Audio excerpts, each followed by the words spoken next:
Greetings, people. I go by the name of Chris Scholar. This is my first video, official video, on my YouTube channel called Chris Scholar Reports, and the name of this video is called Why is the Windrush Generation Targeted? Yeah, so I want to go into that. Like I said before in my intro, this channel is all about people of African descent around the globe, so I just want to give you information and insight of events, history, past, present, and even where our future's going, you know what I'm saying? So that's what this channel is all about, so I hope you enjoy. Now let's get into the information. Yeah, so basically, why is the Windrush generation being targeted? Now, I don't know if you've heard, in the UK, we have a people that's classed as the Windrush generation, and basically these are people that came over here from the late 1940s to like the mid 70s from the Caribbean. So these are Afro-Caribbeans, African Caribbeans that came over to the UK from the Caribbean. Yeah, was invited over, should I say. Yeah, we was invited over here, yeah, to come and resettle here, or settle, whatever you want to call it, right, to help build up this country. So in terms of the economy, right, and plus to just tidy up the infrastructure, basically, because we was invited here in the late 1940s. Now, if anyone knows about World War II, World War II was between 1939 to 1945. So these people called the Windrush generation, they was first invited over here in 1948, you understand? So we was invited here to do a cleanup after the UK got bombed by the Nazi army, or the German army, yeah, Hitler's army. So we was invited over here to help clean up the country, yeah. And now, let's fast forward a bit into more nowadays. You know, since about, I don't know, from maybe even from 2016. Let me just say for now, just I can't think of the top of my head. Let's just say for now, from 2016 up until right now, 2021, there's been some politics within the British government, yeah, in Parliament, about these people from the Windrush generation. Now, why is that? It's basically about citizenship, yeah. If these people have a right to live here. Now, to me, that's a bit of a slap in the face. I'll tell you the truth, people. Why would I say that? Again, we was invited here after World War II to help clean up, maintain, get the country back on its feet. We came over here and we've done that, yeah? That generation has come over here, left their homelands, came over here, and they've done that. And now, fast forward in these 2020s now, you know, in the 2000s, you know, all of a sudden it's a problem of these people being here, and now they're being sent back to their countries. Now, some of these people have permanent stay, so they have their British passport, they have their full citizenship, and others, they don't have their full citizenship. Some of them took their own initiative from early, which was good, that they should get their full citizenship, because at that time, people coming from the Caribbean islands, which was British colonies, was classed as British. And that's why they came over here in the first place, because the British people came to them and said, come to your mother country. Yeah, so they saw themselves as British. They had British passports. Yeah, they had British papers to come and travel here. They had the British right. So that's what they classed themselves as, British as well. Yeah, so so they've traveled here, they've settled here, and they've put in their work, and now they're getting chucked out. So because of some people haven't got their papers right, their citizenship, now there's a big argument in Parliament now. Now people in Parliament, you know, the British government is umming and ahhing do these people have the right to stay here? Do they deserve to stay here? And treating them like some foreigners and some aliens. And many of these people, I'll say, well, basically all of these people, they've come over here, they've put in their work, and they've established families. So they extended the Caribbean family into this society, yeah. And that's one of the reasons why I'm even here, because I was born in this country. I'm of African Caribbean descent, yeah. So I come from these Windrush people, and now you want to be turfing our pioneers, basically. That's coming in this country, that's represented, show their loyalty, their humanity, yeah, and assisting you to get this country back on their feet, yeah, for the good of everybody. And now they're being turfed. So, like I said, I think it's a slap in the face. Now let's go into some of the history now. Um, how did we get involved with Britain like this in the first place? Where it all started on the coast of Africa, yeah, on the west coast of Africa. Let's put it that way. It all started from the west coast of Africa. Yes, from like the 15th, yeah, the 15th century. So from the late 15th century. So basically from 1492, the late 15th century onwards, up until now, because it was still tied to them, right? We was kidnapped, yeah. So these were African people that was in Africa, part of the old African empires that used to exist, yes.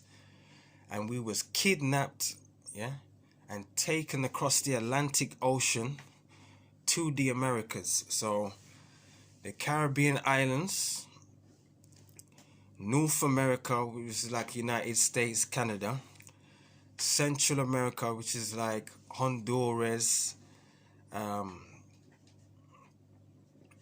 was it Mexico, and even to the South Americans, yeah. We was taken to we was taken to that part of the world, the Western world, right? Enslaved, yes, beaten, stripped of our culture, our names, our folklores, and our gods, yeah, and just our principles and our integrity, what we stood for, yeah, that was stripped away from us, yeah, and something else was implanted in us, you see, which is the colonizers' worldview, culture, and their mindset, the way they work, yeah. So they've turned humans into machines, basically, yeah, to work on their plantations, to build up their countries, their economies, to basically get themselves off their feet. Because before the slave trade happened with the Europeans, they was in a dark age, yes, for about 700 years straight, yeah, 700 years straight. That's a fact. That's why they call it the dark age, or the medieval times, they call it as well, yeah, because it was really a dark age for them. So the last time Europeans had any sort of power in the world, or had any say, before the time what they've built up until now, was the Roman Empire, yeah. And when the Romans lost their power, Europe fell into a dark age. So, in terms of civilization, education, trade, just a power of army, and all these good things that make basically civilizations and nations and strong societies. They lost the knowledge of that once they lost their power. So they went into a 700-year-old dark age, yeah. So from the 15th century, so from the late 1400s, that's when they started to get themselves back on their feet again. It came to the west coast of Africa to start establishing themselves. So they was looking for gold. They couldn't find any gold from West Africa. So they started to take people, humans, yes, kidnap them, take them to another part of the world, yes, beat them into submission to make them slaves. Yeah, so to change their mindset. Yeah, to make them become slaves. Yeah, you strip them of their humanity, make them into slaves, and basically start working these plantations to create the wealth for their nations. You understand? So that's a bit of the history still. Then after the slavery, because there was loads of slave revolts. You know, these slaves were fighting back. They didn't totally wipe out their African humanity, their African self. You know, we still maintained quite a bit of the culture as best as we could. You know, because you couldn't practice it if you were seen doing anything African. You could be punished. So you could be hung, you could be burnt, you could be beaten. You know, limbs chopped off, all these kind of horrific things. You see what I'm saying? So, to the best of our ability, we maintained our Africanness. So there was loads of slave revolts. You know, because we're fighting against the injustice, what was going on at that time. So there was loads of slave revolts, and then there's eventually the slave trading and actual slavery stopped. Yes, and then these places that were going through slavery turned into colonies of the slaving nations. So that would be places like the Portuguese, so Portugal, Spain, France, Britain, Swedish, the Germans was involved a bit, not major players really, and the Swedish, not major players, but they were still involved. Yeah, basically the European nations, innit? Right? So yeah, so after that they became colonies of these countries, and so let me fast forward from there. So basically, Britain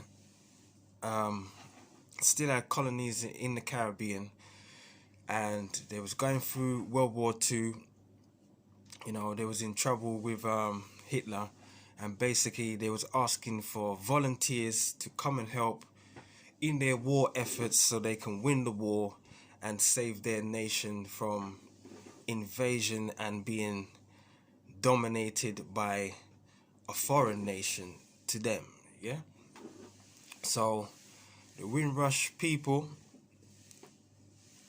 came over, but before they was called Windrush, it was just that we was invited over for the war efforts. So we came over as soldiers, as loyal people, as friends of their nation. Yeah, we fought in the war. Britain ended up winning the war with the help of the Americans as well. Lots of black Americans came to help as well in Britain, fighting the war against Hitler, and many Caribbeans too. Yeah. So after the war happened, there was loads of Caribbeans that wanted to stay in this country because they learnt new skills, they seen new opportunity, and they wanted to try something new, live a better life, yeah? But the British government turned them down and said no, they have to return to their countries, yeah, of origin.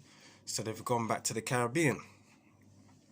So that was what? So the war ended 1945. So 3 years later, 1948, they've reconsidered because Britain was in such a state. It was basically destroyed, demolished from the heavy bombing from the Germans, and basically they needed the help. Many people died in the war. People are shell shocked, traumatized, all them kind of things there.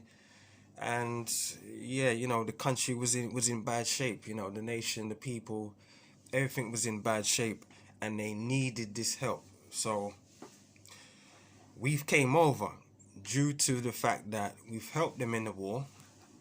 We sent people from our nations in the Caribbean. yes, to come help them in the war. So since we showed that sense of loyalty, they've invited us to come and to resettle, or to settle, whatever you want to call it, settle over in the UK, in Britain, and to basically get the economy booming and to help clean up the country, which we did. So, industries like, the NHS, the National Health Service, the free care. Well, there's a lot of black African Caribbean women, you know what I mean, God bless them, that they came over and they became nurses in the service, many of them. So that was a job where we was prioritized to work and to do so, and we accepted it gladly. Working on the buses in London as well, and other parts of the UK. Laborers, certain laboring jobs, just basically like the low paid jobs, really. Yeah, a lot of low paid jobs. But we did it, and now basically this generation has been victimized, and I think it's a slap in the face because, like I said, there's that history of slavery, you know, being uprooted out of your real homeland, taken to another place, and for hundreds of years being exploited, and then slavery stops, and then it's still a colony, so you're getting paid now, but it's low pay, next to nothing, so it's still an exploitation. But we worked with the times, and then we was invited over. Hold on one sec, let me just have something to drink.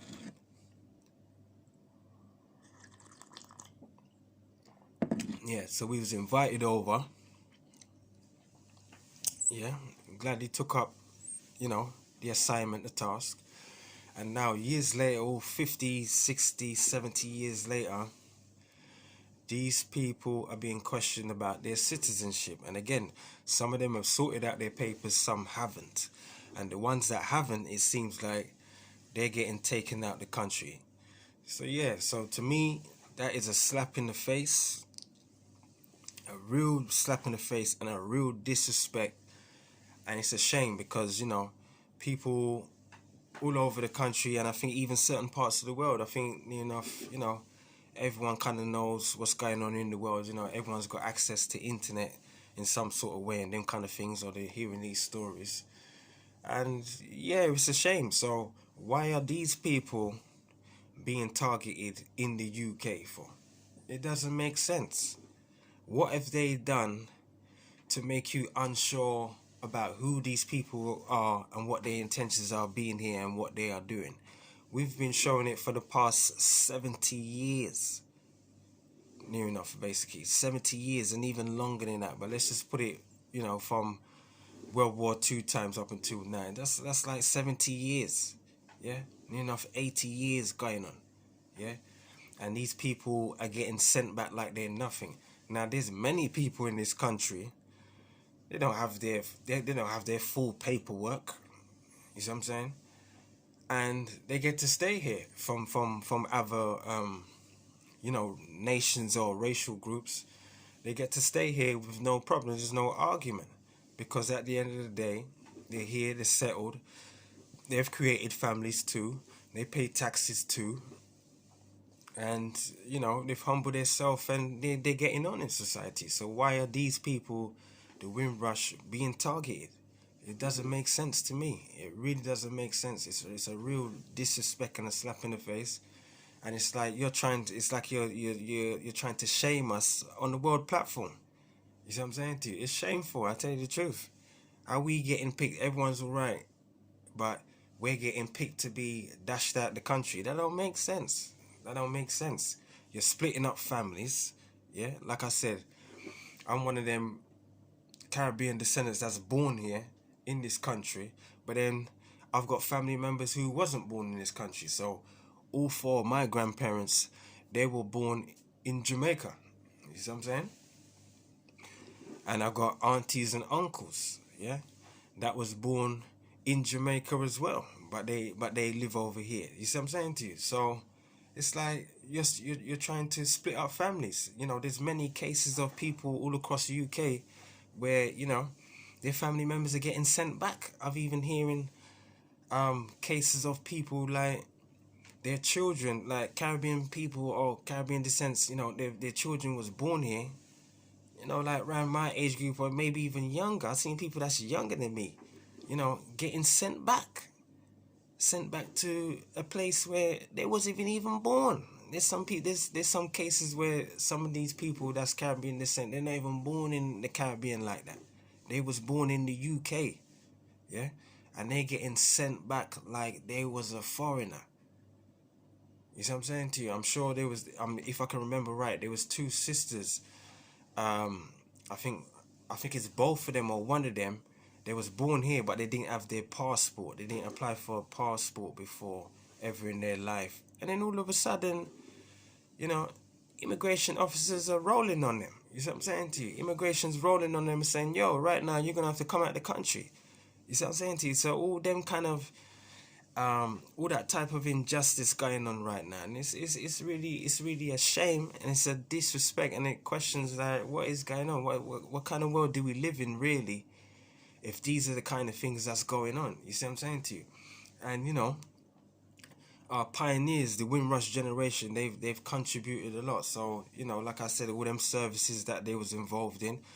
Um, I'm not too sure if you know this history. You know, the Notting Hill Carnival. You know, there was no Notting Hill Carnival before the Caribbeans came over here. Black people came over here. There was no carnival. There was none of them celebrations. You see what I'm saying to you? That actually got started by a man called Sam King, and he's part of the Windrush generation. He was a pioneer, and like I said, some of the Caribbeans fought in the army. He's a man who was in the army. He fought in the war. You see what I'm saying to you? He was part of the Royal Air Force, you know, as a serviceman, as an engineer, and you know, and he's the one who pioneered and founded the Notting Hill Carnival, which was called the West Indian Carnival at that time. And then fast forward, when you look at it now, you know, before the COVID, there's over 2 million people in the space of 2 days. 2 million people in the space of 2 days, a weekend, basically, yeah. Over a weekend, 2 million people come to visit to see the Notting Hill Carnival, and that was started by someone that came from that same Windrush generation, the same people that you're trying to kick out. You understand? Like it's crazy. It's crazy. You know, our people had to fight. You know, for a plate to eat, yeah, for a seat at the table. You see what I'm saying to you? Because when they first came here, there was enough of the Caribbean people. They didn't really have links with English people already. They didn't really have family here already. So imagine you're the first set. Most of you ain't you don't know no English people like that. You see what I'm saying to you? Some of the first ones that's coming over, you don't know no English people like that. You don't have no other Caribbean blacks that's established here already, that's living here, and they know the system, and you can go to them for assistance. Enough of our people just entered the country, and they had nowhere to live as soon as they came off the Windrush boats, all the boats that was bringing them over, and then they taken the trains to the cities where they wanted to settle. After they came off the train, it's like, okay, now you got to look for a house to live.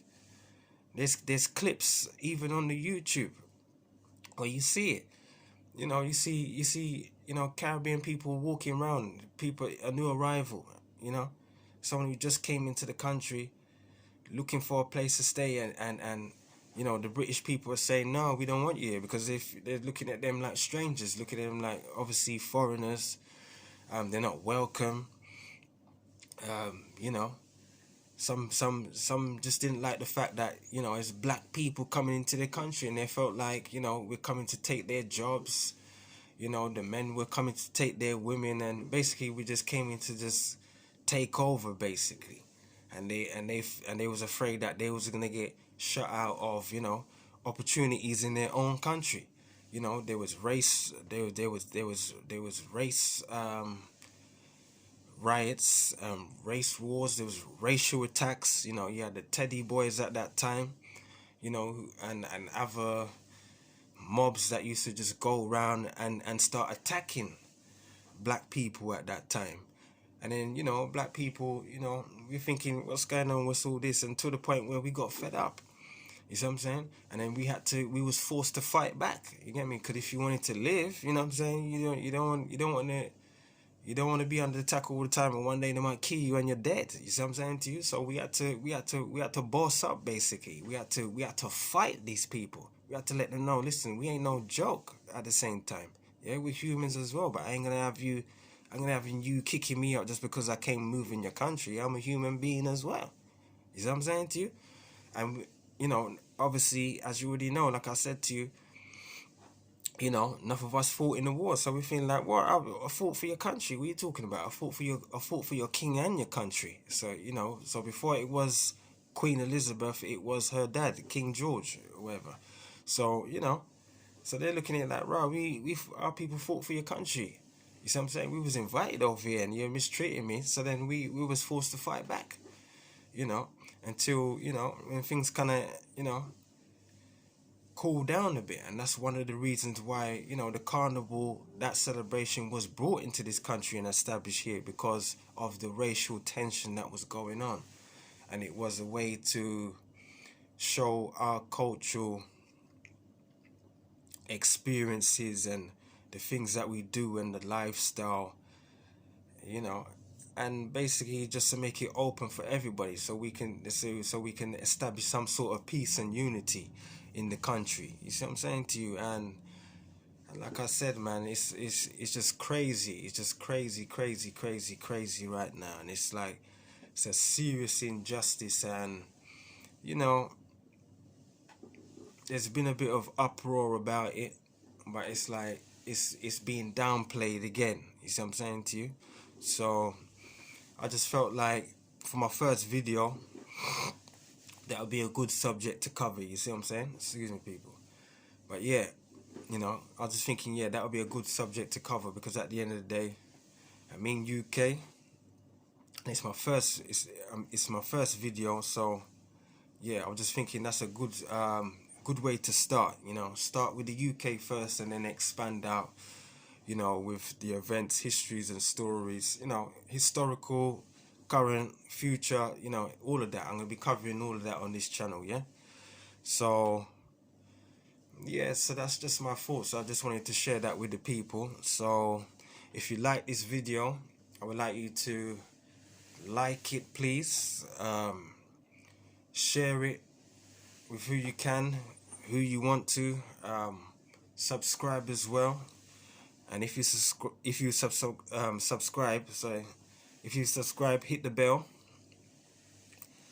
And yeah, even leave a comment as well. Let me know what you think about this subject, what you know. If there's any things that you felt that I've left out in the video, any things I can maybe go into again, maybe make a part 2, you know, elaborate more. And yeah, so that's it. I just wanted to share my thoughts on it, people. Yeah, so like I said, I hope you like the video. Like, share, subscribe, comment, share it, do all that good stuff. Yeah, peeps. This is Chris Scholar on the channel, Chris Scholar Reports, and I'm out. Bless up.